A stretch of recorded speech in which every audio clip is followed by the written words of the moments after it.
18வது வசனம். இப்பொழுதும் தேவனே, இந்த சந்ததிக்கு உமது வல்லமையை வரப்போகிற யாவருக்கும் உமது பராக்கிரமத்தையும் நான் அறிவிக்கும் அளவும் முதிர் வயதும் நரை மயிரும் உள்ளவனாகும் வரைக்கும் என்னை கைவிடீராக. இந்த சந்ததிக்கு, இப்போ உலகத்தில் இருக்கிற ஜனங்களுக்கு, இனிமேல் பிறக்க போகிற ஜனங்களுக்கு கர்த்தருடைய வல்லமையை நம்ம என்ன சொல்லியிருக்கு, அறிவிக்க வேண்டும். கர்த்தர் எதெல்லாம் செய்ய முடியும் அப்படிங்கிறத நம்ம அவங்களுக்கு என்ன சொல்லியிருக்கு, காட்ட வேண்டியிருக்கு. நம்மளும் அதை தினமும் என்ன சொல்லியிருக்கு, அனுபவிக்க வேண்டியது இருக்கு. கர்த்தர் சர்வ வல்லமை உள்ள கடவுளா இருக்கிறாரு. அவருடைய சர்வ வல்லமையை நம்ம தினமும் அனுபவிக்கலன்னா அதனால என்ன பிரயோஜனம் இருக்குது? ஒரு பிரயோஜனம் என்னது இல்லை. அதனாலதான் ஆண்டவர் சொல்றாரு, என்னுடைய வல்லமையை நீங்க அனுபவிக்கணும்னா நான் சொல்ற வார்த்தைகளை நீங்க அப்படியே நிச்சயம் நம்பிக்கிட்டு. விசுவாசம்ங்கிறது நமக்கு ரொம்ப முக்கியமான ஒரு விஷயமா இருக்கு. ஏசாயா 53ஆம் அதிகாரத்தை குறித்து ஒரு சிறப்பான ஒரு விஷயம் உண்டு. நம்ம டிஜிஎஸ் தினகரன் பிரதர் நம்ம எல்லாரும் தெரியும். அவங்க ஒரு தடவை பரலோக ராஜ்யத்துக்கு எடுத்துக்கொள்ளப்படும் போது அவங்க கேட்டிருக்காங்க, ஆண்டவரே பைபிள்லேயே ரொம்ப சக்தி வாய்ந்த வசனம் எது அப்படின்னு கேட்டிருக்காங்க. ஆண்டவர் சிரிச்சுக்கிட்டே சொல்லிட்டாங்க, அந்த டேபிளை போய் பாரு, அதுலதான் இருக்கு அப்படின்னு சொல்லி சொல்லியிருக்காங்க. உடனே அவங்க டேபிள் போனா அங்கே ஒரு பெரிய பைபிள், நல்ல கோல்டன் பைபிள் வைக்கப்பட்டிருக்கு. அதுல இந்த நூல் வைக்கப்பட்டிருக்கு. அதுல என்ன எழுதப்பட்டிருக்குன்னா, இந்த ஏசாயா 53ஆம் அதிகாரம் இருந்துச்சு. டிஜிஎஸ் தினகரன் உங்களுக்கு தெரியும். உலகம் எங்கிலும் அநேக ஜனங்களுக்கு சுவிசேஷத்தை அறிவித்து கர்த்தருடைய வல்லமையை வெளிக்காட்டுறவங்களா இருக்கிறாங்க. அவங்களுக்கு கர்த்தர் கொடுத்த அதிகாரம் இந்த அதிகாரம் தான். எந்த அதிகாரம்னா ஏசாயா 53. எங்கள் மூலமாய் கேள்விப்பட்டதை விசுவாசித்தவன் யார்? கர்த்தருடைய புயம் யாருக்கு வெளிப்பட்டது? இதுதான் பரலோக ராஜ்யத்திலே அந்த டேக் வச்சு இருக்குதான். இதுல எழுதப்பட்ட விஷயங்களை நம்ம சிறு பிள்ளைகள் மாதிரி நம்பிக்கிட்டோம்னா அது அப்படியே என்ன செய்யும், நடக்கும்.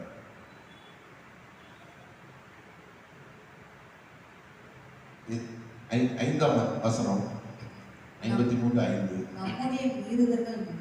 நம்முடைய மீறுதல்களின் நிமித்தம் அவர் காயப்பட்டு நம்முடைய அக்கிரமங்களின் நிமித்தம் அவர் நொறுக்கப்பட்டார். இதை நம்பணும். என்ன நம்புறோம்னா, நம்முடைய மீறுதலின் நிமித்தம் அவர் காயப்பட்டு, நமக்காக ஒருத்தர் எரிச்சிருக்காரு, அடிக்கப்பட்டிருக்காரு. எதற்காக? நம்ம செய்த தவறுகளுக்காக, மீறுதல்கள், சட்டத்துக்கு புறமா நடக்கிறது. அதற்காக ஒருத்தர் எரிச்சப்பட்டிருக்காரு. அடிக்கப்பட்ட மாத்திரம் இல்ல, காயப்படுத்தப்பட்டிருக்கிறார். அவருடைய உடல் ஃபுல்லா ரத்தம் தான். ஈட்டியை வச்சு குத்துனாங்க, முள்முடி சுட்டுனாங்க. கிட்டத்தட்ட 39 முறை அடித்தாங்க. அவருடைய தாடை மயிர் பிடுங்கப்பட்டது. இப்படிலாம் பல பாடுகளை செய்தாங்க, பட்டாங்க, காயப்பட்டாங்க. இது எதுக்குன்னா, நம்ம செய்த பாவங்களுக்குள்ள தண்டனை அவர் செய்தாரு, அனுபவித்துக் கொண்டார். அவர் நொறுக்கப்பட்டார். நொறுக்கப்படுதல்னா நமக்கு தெரியும், ஏதாவது ஒரு பொருட்களை நம்ம நொறுக்கிடலாம். பிளாஸ்டிக் பொருட்கள் அல்லது சாதாரண பொருட்களை நம்ம என்ன நொறுக்கிடலாம். இதே மாதிரி என்ன சொல்லப்பட்டிருக்காரு, நொறுக்கப்பட்டிருக்காரு. நமக்கு சமாதானத்தை உண்டு பண்ணும் ஆக்கினை அவர் மேல் எனது. நமக்கு கிடைக்கக்கூடிய பெரிய ஒரு விஷயம் என்ன அப்படின்னா, நமக்கு சமாதானம். இந்த அதிகாரத்தில் சொல்லப்பட்டதை நம்புறவங்களுக்கு என்ன கிடைக்கும்? சமாதானம் கிடைக்கும். உலகத்துல ரொம்ப முக்கியமான தேவை அதுதான். ஒரு மனிதன் நிம்மதியா வாழ்றது, சமாதானமா வாழ்றது, இதுதான் ரொம்ப முக்கியமான ஒரு தேவையா இருக்கு. இந்த நமக்கு சமாதானம் உண்டாவதற்கு ஒரு ஆள் ஒதுக்கப்பட்டிருக்கிறார். நமக்கு சமாதானத்தை உண்டு பண்றதுக்காக அவருக்கு பனிஷ்மெண்ட் கொடுக்கப்பட்டிருக்கு, தண்டனை கொடுக்கப்பட்டிருக்கு.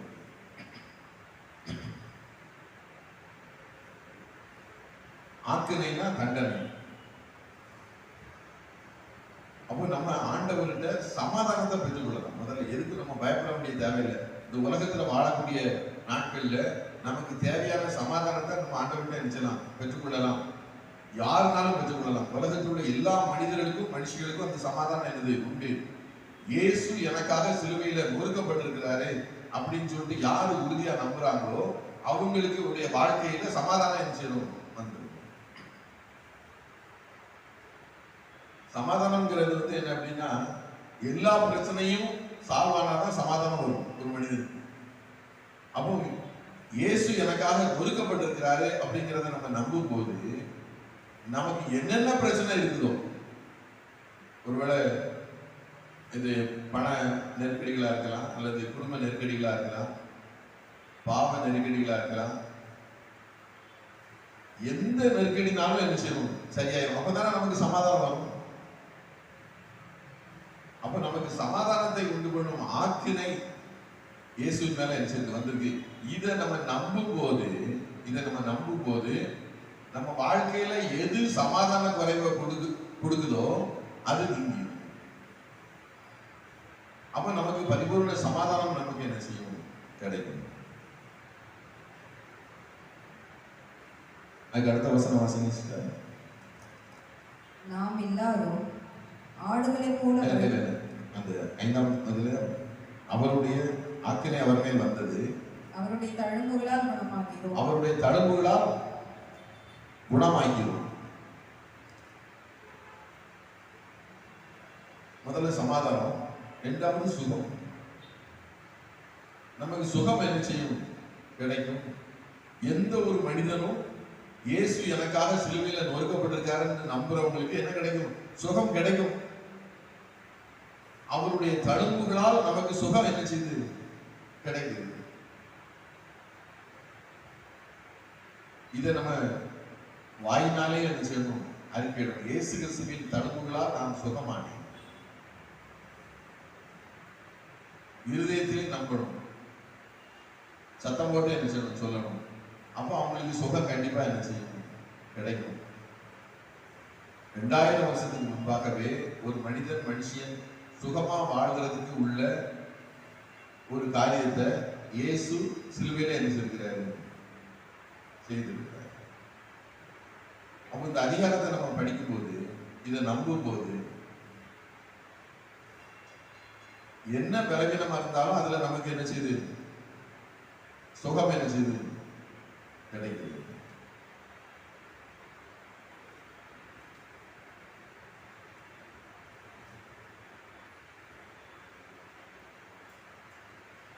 ஒன்பதாவது வசனம்.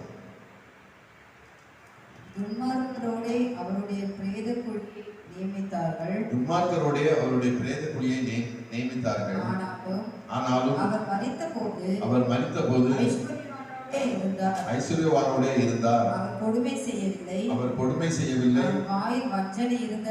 அவர் வாயில் வஞ்சனை இருந்ததும் இல்லை. இயேசு பணம் தருவாரா?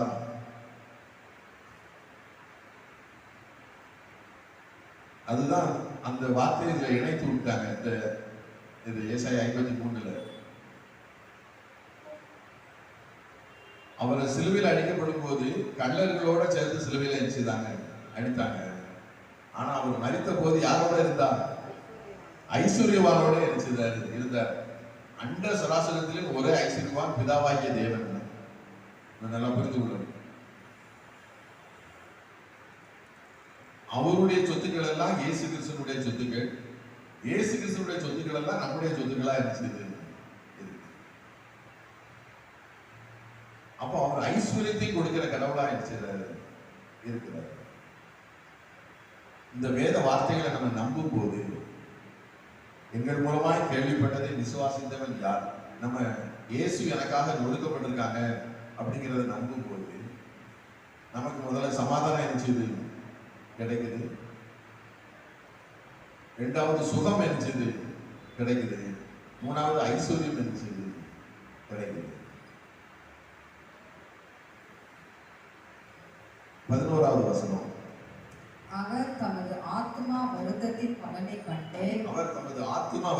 பலனை கண்டு திருப்தியாவார். என் தாசனாகிய நீதிபரர் தம்மை பற்றும் அறிவினால் அநேகரை நீதிமான்கள்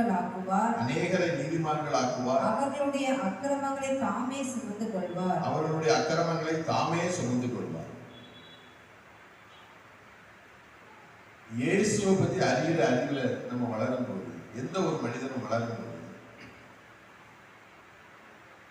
அவங்க நீதிமானா என்ன சொல்றாங்க, மாறிடுறாங்க. ஒரு பாவி நீதியான காரியங்களே செய்யாமல் இயேசு கிறிஸ்து சிலுவையில ஒடுக்கப்பட்டதுனால நீதிமானா என்ன செய்யறாங்க, மாறுறாங்க. இயேசு கிறிஸ்து எதற்காக சிலுவையில் மரித்தாரு, அவர் யாரு, அவர் நமக்காக என்ன செய்திருக்கிறாரு அப்படிங்கிறத நம்ம அறிந்து கொள்ள அவரை அறிகிற அறிந்து கொள்ளும் போது யாரெல்லாம் அப்படி அறிந்து கொள்றாங்களோ அவங்க நீதிமான்களா நினைச்சிருந்தாங்க, மாறிடுறாங்க. பரலோக ராஜ்யத்துக்கு தகுதி உள்ளவர்களா நினைச்சிருந்தாங்க, மாறிடுறாங்க. அப்ப அவர் என்ன பண்றாருன்னா அநேகரை நீதிமான்கள் ஆக்குறார். அநேகர்ங்கிற இது வார்த்தைக்கு எண்ணிக்கை எண்ண முடியாத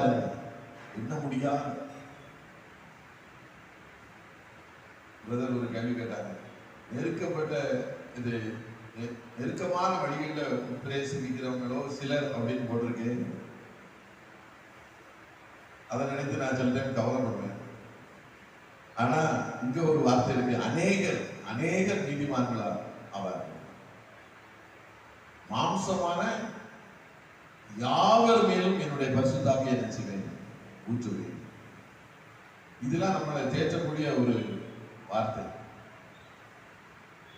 கொஞ்சம் பேர் தான் பரலோகராஜ்யத்துக்கு போவாங்களா? இதுல கர்த்தர் தெளிவா சொல்றாங்க, அநேகரை நீதிமான்கள் ஆக்குவார். அநேகரை நீதிமான்களா என்ன சொல்றாரு, மாற்றுவார். எப்போ அவங்க நீதிமான்கள் ஆவாங்கன்னா, எதற்காக இயேசு சிலுவையில மரித்தார்ங்கிறத அறிந்து கொள்ளும் போது அவங்க நீதிமான்களா என்ன செய்றாங்க, மாறி. 12ஆம் வசனம். அவர் தம்முடைய ஆத்துமாவை மரணத்தில் ஊற்றி அக்கிரமக்காரரில் ஒருவராக எண்ணப்பட்டு அநேகருடைய பாவத்தை தாமே சுமந்து அக்கிரமக்காரருக்காக வேண்டிக் கொண்டது நிமித்தம் அநேகரை அவருக்கு பங்காக கொடுப்பேன். பலவான்களை அவர் தமக்கு கொள்ளையாக பங்கிட்டுக் கொள்வார்.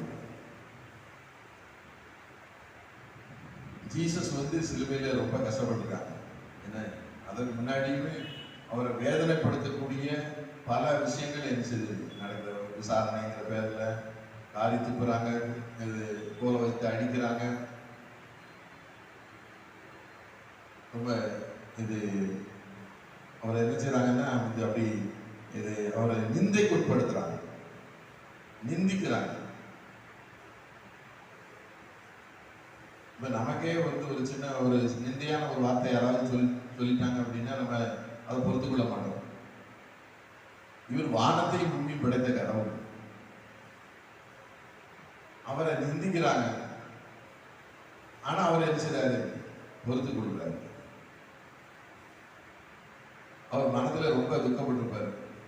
ஐயோ நான் தேவனுடைய ஒரே குமாரன், என்னைய இப்படி இது சிலுவையில் அடிச்சுட்டாங்களே, இப்படி என்ன நிந்தனையா நடத்திட்டாங்களே, துக்கப்பட்டிருப்பாரு. அவர் மனசுல துக்கப்பட்டிருப்பாரு. அதற்கு பதிலா பிதாவாகி தேவன் சொல்றாரு, நான் அநேகரை உனக்கு பங்காக கொடுப்பேன். நல்லா புரிந்து கொள்ளுங்க. அந்த அநேகரை பங்காக கொடுப்பேன்ங்கிறது யார் மூலமா நடக்கும்னா நம்ம மூலமா தான் என்ன செய்யணும், நடக்கும். நல்லா புரிந்து கொள்ளுங்க. அதுக்குதான் அந்த வார்த்தை எழுதப்படுது. இன்னும் அந்த அநேகர் சேரல. நல்லா புரிந்து கொள்ளுங்க. இன்னும் மீதி இருக்கு, நிறைய மீதி இருக்கு.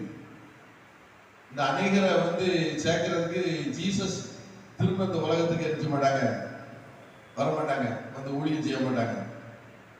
இந்த பொறுப்பு ஊழியக்காரர்களாகிய நம்ம இடத்துல தான் இருக்கு. அப்ப நமக்கு ஒரு நம்பிக்கை இருக்குது.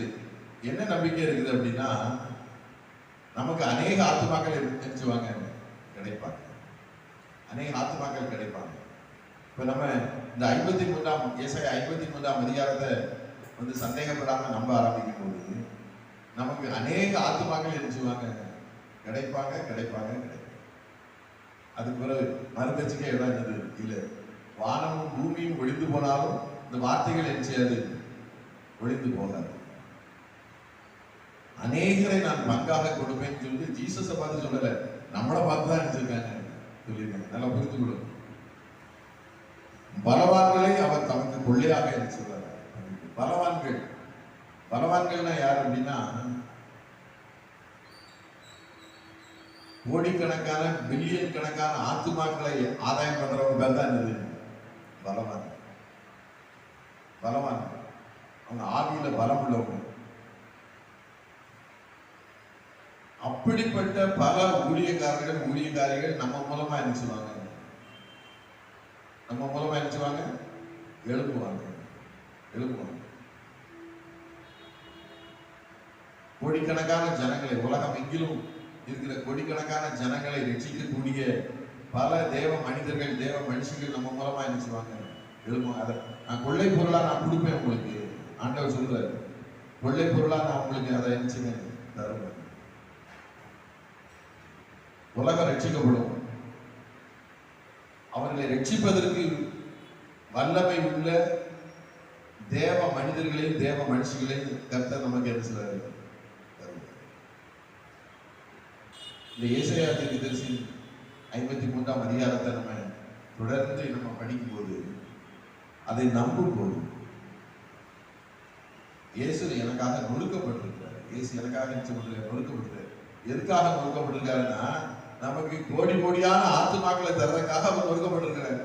நல்லா புரிந்து கொள்ளுங்க. கோடி கோடியான பலவான்களை தருவதற்காக. பலவான்கள் இருக்கிறாங்க. பலவான்கள் யாருன்னா, கோடிக்கணக்கான மனிதர்களையும் மனுஷங்களையும் ரட்சிக்கிறவங்க தான் என்னது பலவான். இது எதனால நடக்கும் அப்படின்னா, இயேசு அவர் சிலுவையில மரிக்கும் போது ரொம்ப வருத்தப்பட்டிருக்கிறார். அவர் ஆத்மாவில் ரொம்ப கிளேசம் அடைந்திருக்கிறார். ஐயோ, நான் இவ்வளவு பாடுபடுறேன். அந்த பாடுகளுக்குள்ள பலனை ஆண்டவர் என்ன செய்வாரு, கண்டிப்பா என்ன செய்வாரு, தருவார்.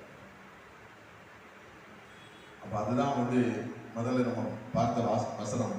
எங்கள் மூலமாய் கேள்விப்பட்டதை விசுவாசித்தவன் யார், கர்த்தருடைய புயம் யாருக்கு எனக்கு வெளிப்பட்டது. அப்ப ஆண்டவர் இந்த அதிகாரத்தின் மூலமா இப்போதைக்கு அவர் சொல்றது என்ன அப்படின்னா, நான் உங்களுக்கு என்ன செய்வேன், சமாதானத்தை என்ன செய்வேன், தருவேன். சமாதானத்தை தருவேன். இரண்டாவது, சுகத்தை என்ன செய்வேன், தருவேன். சுகம், பலன். மூன்றாவது, ஐஸ்வர்யத்தை என்ன செய்வேன், தருவேன். பணங்களை தருவேன். தேவைகளை நான் என்ன செய்வேன், சந்திப்பேன். நான் தான் ஐஸ்வர்யவானான இங்கே கடவுள். அவர் அநேகரை நீதிமான்களா என்ன சொல்வார், மாற்றுவார். நம்மளும் அநேகரை என்ன செய்யணும், நீதிமான்களா என்ன செய்வார், மாற்றணும். எப்படி நீதிமான்களா மாற்றுறது? ஒன்னே அவங்க நீ பீடி குடிக்காத, சிகரெட் குடிக்காத, அப்படி இல்லை. இயேசு கிறிஸ்து உன் பாவத்துக்குள்ள தண்டனையை ஏற்றுக்கொண்டாரு, நீ நினைச்சு நம்ப முடியும். புரியுதா? அதை ஒரு மனிதனோ மனுஷனோ நம்பும் போது அவன் நீதிமானா என்ன செய்யப்படுறான், மாற்றப்படுறான். அப்ப அநேகரை நீதிமான்களாக்க வேண்டிய பொறுப்பு நம்மகிட்ட இருக்கு. அநேகரை நீதிக்கு உட்படுத்துகிறவர்கள் ஆகாய மண்டலத்தில் உள்ள ஒளியை போலவும் நட்சத்திரங்களை போலவும் ஜொலிப்பார்கள் என்று சொல்லுது வேதவசனம். என்ன சொல்லுது? இயேசு உனக்காக சிலுவையில் மரித்திருக்கிறாரு, உனக்காக நொறுக்கப்பட்டிருக்கிறாரு. இதை நம்பு. அப்ப அநேகர் நீதிமான்களா என்ன சொல்லுவாங்க, மாறி. அது பிறகு அநேகரை அவர் கொள்ளை பொருளா இருக்கிறாரு, கொடுக்கிறாரு. அது மாத்திரமல்ல, அநேக வல்லமையான ஊழியக்காரர்களே நமக்கு என்ன செய்றாரு, கொடுக்கிறாரு. இதை நம்பி நம்ம ஆண்டவர்கிட்ட என்ன செய்யணும், வந்து கேட்டு அதை சுதந்திரித்துக் கொள்ள வேண்டிய பொறுப்பு நம்மகிட்ட என்ன செய்யுது, சுதந்திரிக்க வேண்டிய பொறுப்பு என்ன செய்யுது. சுதந்திர பிறகுதான் ஆண்டவர் முதலே சொல்லிட்டாரு, எங்கள் மூலமாய் கேள்விப்பட்டதை விசுவாசித்தவன் யார்? இதை நம்புறது. இயேசு எனக்காக சிலுவையில் மரித்திருக்கிறாரு, இயேசு இந்த ஜனங்களுக்காக நொறுக்கப்பட்டிருக்காரு, இயேசு இந்த ஜனங்களுடைய பாவங்கள் எல்லாம் சுமந்துட்டாரு, இயேசு இந்த ஜனங்களுடைய நோய்கள் எல்லாம் சுமந்துட்டாரு, இயேசு இந்த ஜனங்களுடைய தரித்திரங்கள் எல்லாம் சுமந்துட்டாரு, இயேசு இந்த ஜனங்களை பலவான்களா ஊழியக்காரங்களா மாற்றிடுவாரு அப்படின்னு சொல்லிட்டு நம்ம ஒரு சின்ன குட்டி பிள்ளைகள் நம்புற மாதிரி நம்ம நம்பிட்டோம்னா கர்த்தர் அற்புதங்களையும் அடையாளங்களையும் என்ன செய்வாங்க, அவருடைய வல்லமை வெளிப்படும். ஜெபம். அன்பு மகா பரிசுத்தம் நிறைந்த எங்கள் அருமை பிதாவே, இயேசு கிறிஸ்துவின் நாமத்தினாலே வருகிறோம். நீர் எங்களுக்காக சிலுவையில் ஆண்டவரே நொறுக்கப்பட்டிருக்கிறீர். இந்த உலக மனுஷிகள் எல்லாருக்காகவும் நீர் நொறுக்கப்பட்டிருக்கிறீர் ஆண்டவரே. இதை நாங்கள் எந்த விதமான சந்தேகமும் இல்லாமல் நம்பும்போது உங்களுடைய வல்லமைகள் தினமும் எங்களுக்கு வெளிப்படக்கூடியதாக இருக்கிறது என்கிற அந்த ரகசியத்தை நீர் எங்களோடு பேசியிருக்கிறீர். நாங்கள் இந்த காரியங்களை சந்தேகப்படாமல் நம்பவும், கர்த்தர் சொல்லியிருக்கிற அந்த ஆசீர்வாதங்களை எல்லாம் சமாதானம், சுகம், ஐஸ்வர்யம், ஊழியக்காரர்கள் அநேகரை ஆத்துமாக்கள் இவைகளை நாங்கள் சுதந்திரத்துக் கொள்ளும்படி கர்த்தர் கிருபை செய்ய வேண்டும் நாங்கள் ஜெபிக்கிறோம். பரிசுத்த ஆவியானவர்களை வழிநடத்த வேண்டும் நாங்கள் ஜெபிக்கிறோம். இயேசு கிறிஸ்துவின் நாமத்தினாலே ஒரு மனதோடு ஜெபிக்கிறோம் நல்ல பிதாவே.